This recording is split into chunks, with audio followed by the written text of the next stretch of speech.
Welcome, here I've got REALME GT Master Edition, and let me show you how to record slow motion video at this device.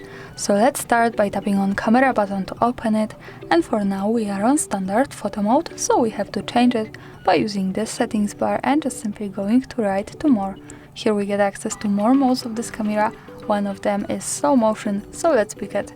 Here we are, now we can start recording this type of video by simply tapping on the big red shutter button at the center.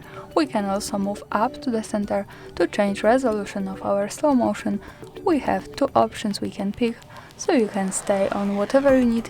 Let me pick this one for example, and let me start recording to show you how it works.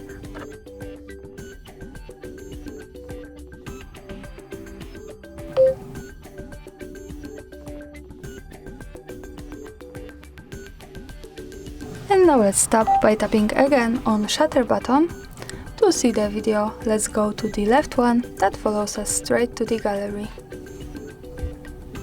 And this is how slow motion video looks like at this device. Thanks for watching, subscribe our channel and leave the thumbs up.